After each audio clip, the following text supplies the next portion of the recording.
सतगुरु रूपी प्यारी साध संगत जी, प्यार और सत्कार से कहना धन निरंकार जी।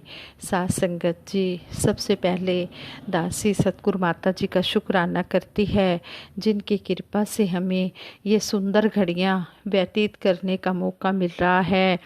सच्चे पातशाह का लख लख शुक्राना है।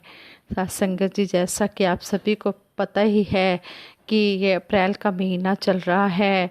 अप्रैल के महीने में सतगुरु बाबा गुरबचन सिंह जी की यादें ताज़ा हो उठती हैं। वैसे तो पूरा साल ही सतगुरु बाबा जी को, बाबा गुरबचन सिंह जी महाराज को समर्पित है, लेकिन अप्रैल का महीना आते ही युग प्रवर्तक बाबा गुरबचन सिंह जी महाराज की यादें ताज़ा हो उठती हैं। ऐसे ही दासी एक सतगुरु बाबा गुरबचन सिंह जी महाराज की घटना आप जी के चरणों में शेयर करने जा रही है। ये महात्मा JRT सत्यार्थी जी ने लिखी है। कहते हैं कि जीवन का कोई ऐसा पहलू नहीं जिसकी ओर युग प्रवर्तक बाबा गुरबचन सिंह जी महाराज ने ध्यान न दिया हो। कर्म के द्वारा शिक्षा देने पर ज़्यादा बाबा जी विश्वास रखते थे। आप जी ने अपने बच्चों को एक आदर्श पिता की तरह हर प्रकार की शिक्षा प्राप्त करने और हर शिक्षा को अपने अनुभव के द्वारा ग्रहण करने के लिए सदा तैयार रखा। आप उन्हें जीवन की वास्तविकताओं से अवगत कराना चाहते थे, ताकि मानवीय मूल्य हमेशा उनके जीवन की बुनियाद बने रहें। बात उन दिनों की है जब बाबा गुरबचन सिंह जी महाराज के सुपुत्र सेठ हरदेव सिंह जी, सतगुरु बाबा हरदेव सिंह जी महाराज पटियाला के यादविंदर पब्लिक स्कूल में पढ़ते थे।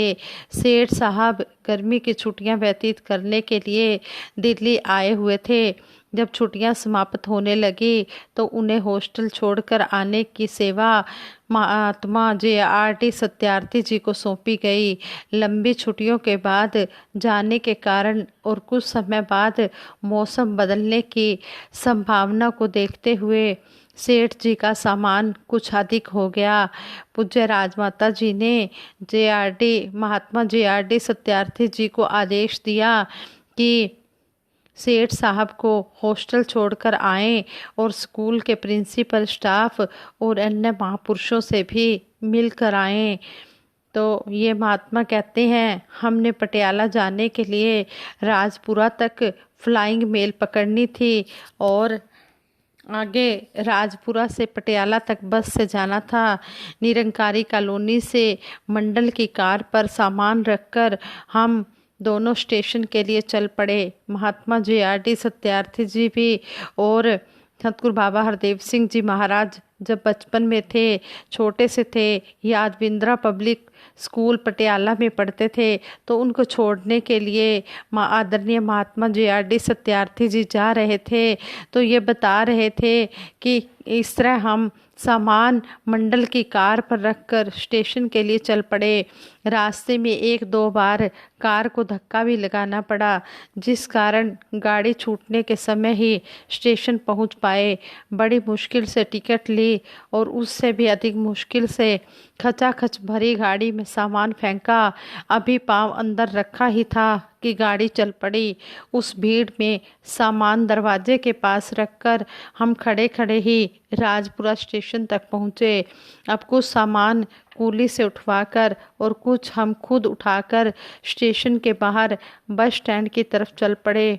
शाम का समय होने के कारण बसें भी बहुत ज़्यादा भरी हुई थी। भीड़ से घबराकर हमने पहले 2 बसों को जाने दिया, मगर जब तीसरी और अंतिम बस भी जाने लगी तो हमने बड़ी मुश्किल से सामान अंदर रखा और स्वयं दरवाजे में ही सीढ़ियों पर खड़े होकर पटियाला तक गए। इस बस में इसकी सामर्थ्य से दुगनी सवारियां सफ़र कर रही थी। कभी आगे से धक्का लगता तो कभी दाएं बाएं से सिमरन करते करते हम पटियाला पहुंच गए। रात को सेठ साहब को हॉस्टल छोड़कर दास भवन पर रुक गया।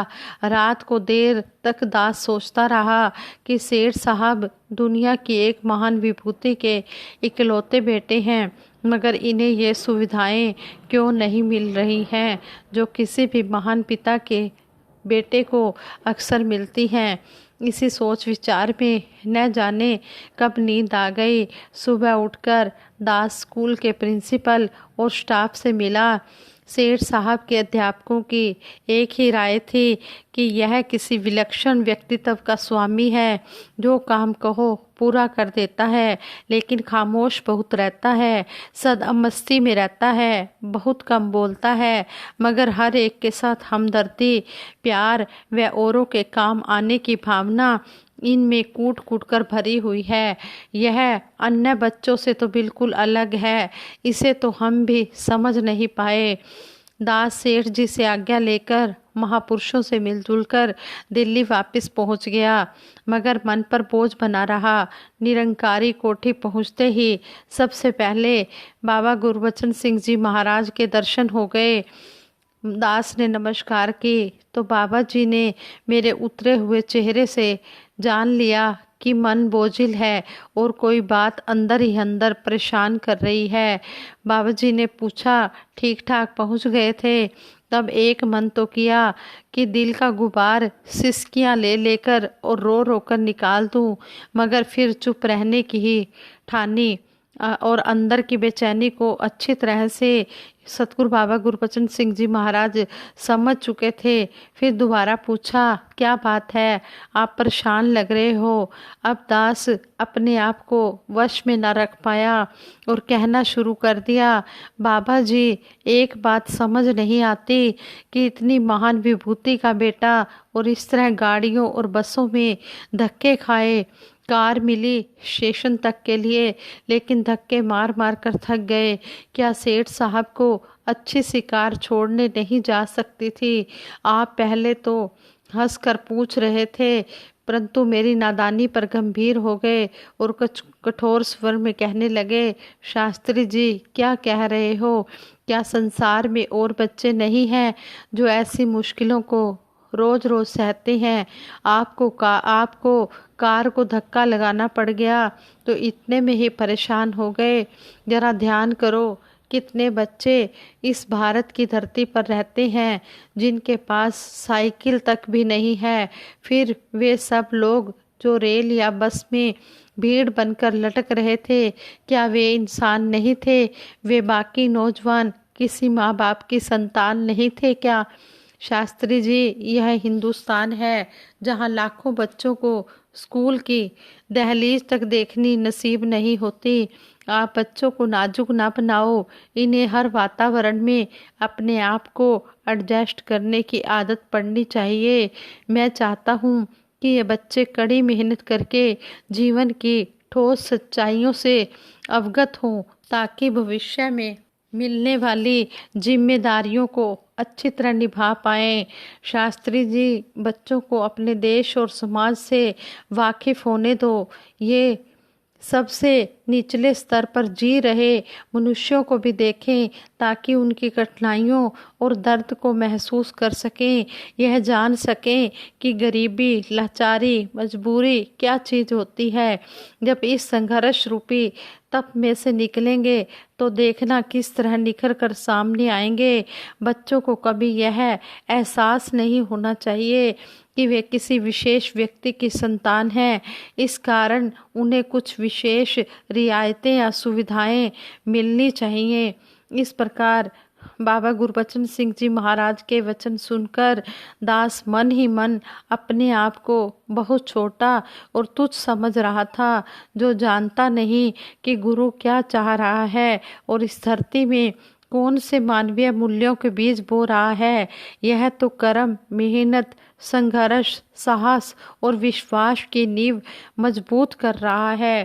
साथ संगत जी, वाक्य में ही सतगुरु बाबा हरदेव सिंह जी महाराज सारी आयु जितनी उम्र तक भी रहे, जितनी उम्र तक भी रहे, ये इसी तरह दयालुता ही करते रहे। ये सतगुरु रूप में प्रकट हुए और सतगुरु बाबा हरदेव सिंह जी महाराज 36 साल, अगर हम कहें 36 साल, ये 36 साल नहीं, 36 युगों के बाद भी दुनिया सोचेगी कि ऐसे सतगुरु आए और इस तरह इन्होंने सारी मानव जाति को इतना प्यार दिया। कोई भी इनके लिए बेगाना नहीं, पराया नहीं, सभी अपने और प्यार ही प्यार बांटते रहे।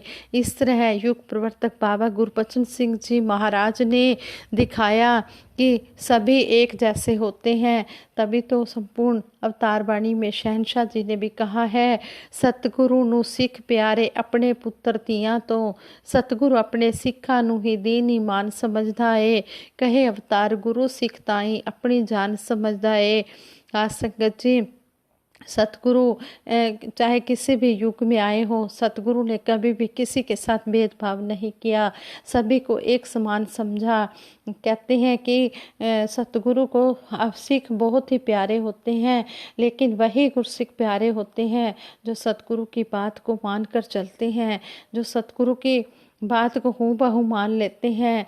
इसी तरह सतगुरु बाबा हरदेव सिंह जी महाराज ने किस तरह युग प्रवर्तक बाबा गुरबचन सिंह जी महाराज की हर एक बात को माना और सेवा दल की यूनिफॉर्म भी पहनी, और किस तरह सतगुरु ने हर कर्म करके दिखाया और हमें समझाया कि हमने भी इस तरह के कर्म करने हैं। देखो, सतगुरु की संतान होने के बावजूद भी किस तरह सतगुरु ने एक आम व्यक्ति की तरह ही जीवन जिया और हमें दिखाया। साथ संगत जी, सतगुरु बाबा हरदेव सिंह जी महाराज भी सबको नवाजते रहे। ये युग प्रवर्तक बाबा गुरबचन सिंह जी महाराज की ही सिखलाई, और जब उन्होंने इस तरह सब कुछ सहा, सब कुछ आप जीवन में अपनाया, इतना दयालुता, तभी तो सतगुरु रूप में प्रकट हुए और सारी मानव जाति का उद्धार किया। कहते हैं कि सतगुरु बाबा हरदेव सिंह जी महाराज बचपन से ही दयालु स्वभाव के थे। एक बार कहते हैं कि बाबा जी को फोटोग्राफी का बड़ा शौक था। एक बार फोटोग्राफी के लिए सतगुरु बाबा हरदेव सिंह जी महाराज रिक्शा से अपने फ्रेंड रविंदर सूर्य जी के साथ जा रहे थे, जो आजकल साउथ अफ्रीका में हैं। तो कहते हैं कि वो रिक्शे वाला बहुत धीरे धीरे रिक्शा चला रहा था, तो जो बाबा जी के फ्रेंड थे वो कहने लगे कि जल्दी रिक्शा चलाओ, हमने वापस हॉस्टल में भी आना है, हम लेट हो जाएंगे। तो आगे से रिक्शे वाला कहता है कि मैं कैसे रिक्शा तेज चलाऊं, मेरे को बुखार हो रहा है। तो बाबा जी से रहा नहीं गया। बाबा हरदेव सिंह जी महाराज उस समय बचपन में थे, जो बाल्यकाल में थे। तो बाबा जी ने कहा कि फिर आप रिक्शा क्यों चला रहे हो, आप घर में आराम करो अगर आपको बुखार है तो। आगे से रिक्शे वाला कहता है, मैं कैसे आराम कर सकता हूँ, मैंने अपने परिवार का पालन पोषण भी करना है, तो ऐसे में मैं घर नहीं बैठ सकता, मुझे अपने गुजरान के लिए कमाई तो करनी पड़ेगी, रिक्शा तो चलाना ही पड़ेगा। तो आगे से बाबा जी को बहुत ही उस पर तरस आया, तो बाबा जी ने उससे रिक्शा भी ले लिया। कहने लगे कि रिक्शा मैं चलाता हूँ, आप पीछे बैठो।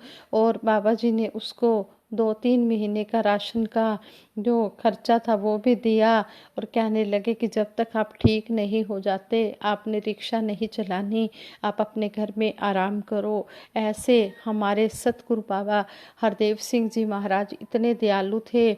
संगत जी, बचपन से ही सतगुरु बाबा हरदेव सिंह जी महाराज के मन में दयालुता भरी हुई थी। ये सारे सहनशीलता, विनम्रता, प्यार, ये सब कुछ बचपन से ही सतगुरु बाबा हरदेव सिंह जी महाराज के अंदर विराजमान था, और ये सब युग प्रवर्तक बाबा गुरबचन सिंह जी महाराज की कृपा से हुआ। हम सतगुरु के चरणों में कोटिन बार धन निरंकार करते हैं, नमन करते हैं कि सच्चे पातशाह, जिस तरह आप जी चाहते हो ऐसा हमारा भी जीवन बना दो। हम आप जी के हर आदेश पर खरे उतरें। जो भी आप जी के सतगुरु माता सुदीक्षा जी महाराज वक़्त के पैगंबर, जो भी आप जी के आदेश उपदेश आए, हम उनको मानते चले जाएं, किंतु परंतु ना करें। जैसे भी आदेश आए ज्यों का त्यों मानते चले जाएं। यही हम आशीर्वाद मांगते हैं।